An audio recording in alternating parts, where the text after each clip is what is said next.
by watching a clip on some of the historical context in To Kill a Mockingbird and what's been happening around that time, then please stop talking over me.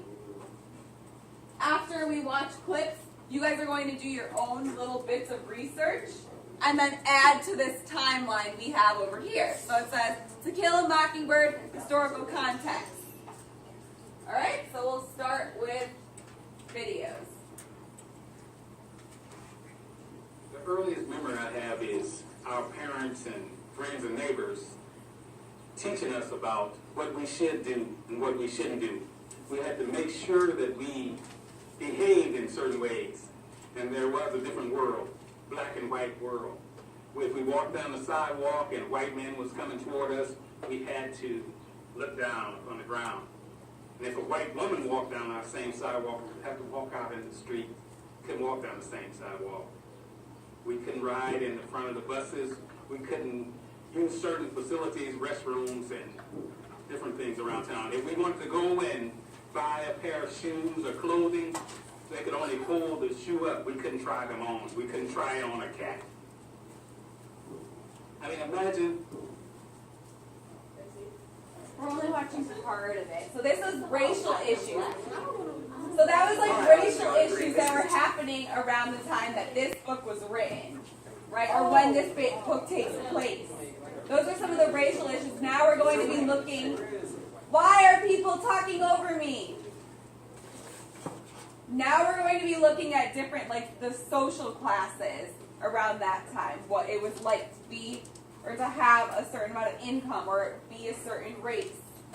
So the first video we watched kind of follows like the racial issues that they were facing while this book is taking place. So when you're reading To Kill a Mockingbird, these are things that are still important. What we're going to watch right now is what was happening when the author wrote the book. So it's a couple of years. So the book takes place in 1930. The author wrote it in the 1950s, so it's 20 years later. So she's facing different things. So she sees different things in the world. And it all relates. These are things that we see even today.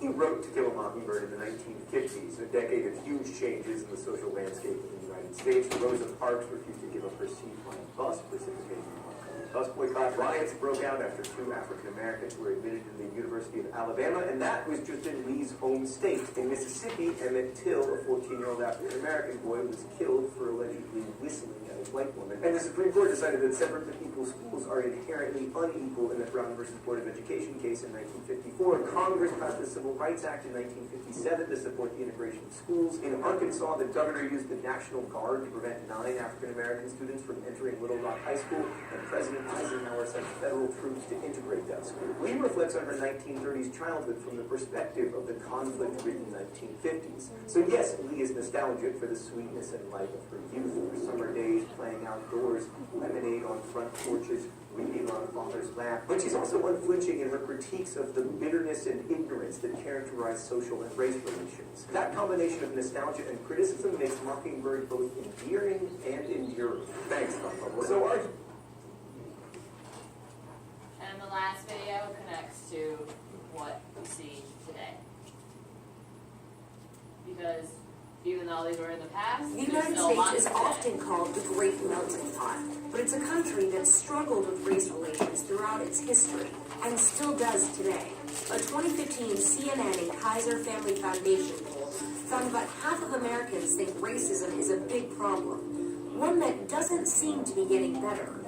2/3 said racial tensions in the United States had increased over the last decade. More than half of blacks said they had experienced some form of racial discrimination in their lifetimes, from being denied a job to fearing for their lives. About 1/3 of whites and Hispanics reported similar experiences.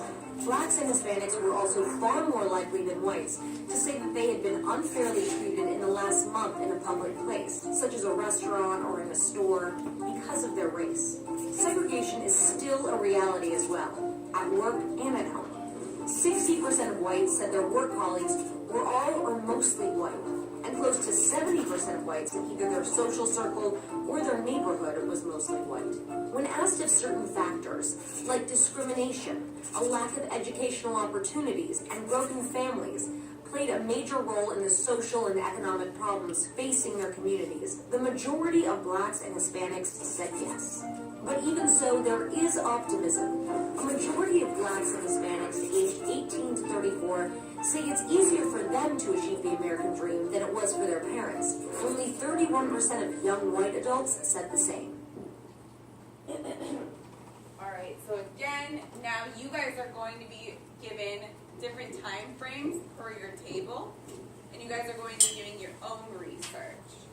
So Ms. Rue will be handing out. Okay, so what's happening is each table is in charge of whatever I'm giving you.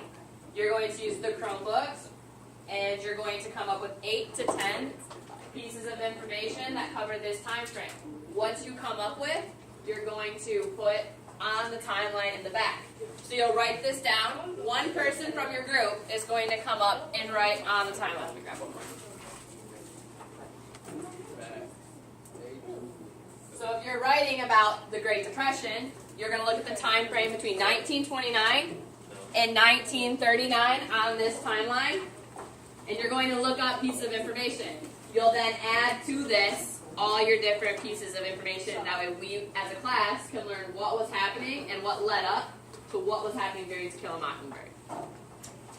Do we have any questions about this? So your group is looking up 8 to 10 pieces of information. One person's going to come up and write this on the board.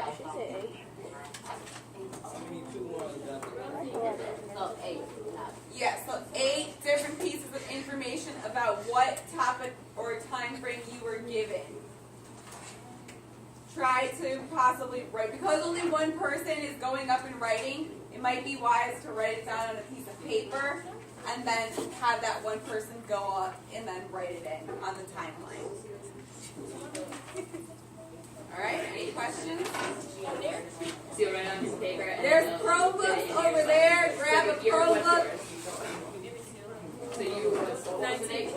So you're here, here. So you can put up and all around here. So like you don't write it big, like you write like Emmett Till, and like you put like little cool stuff.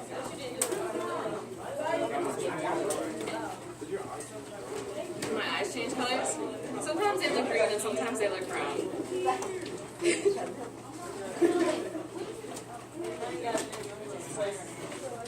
You got it, girl. Oh. You will have.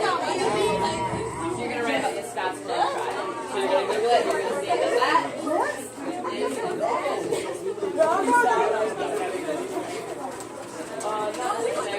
It might be harder to find more, but you can also like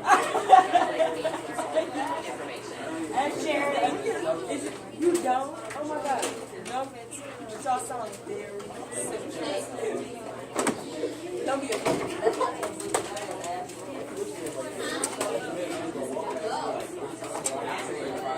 Oh, I know.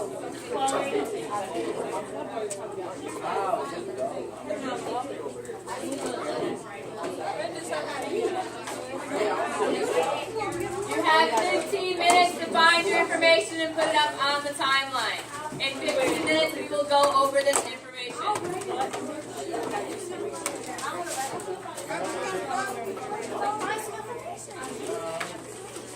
So I can pass these out.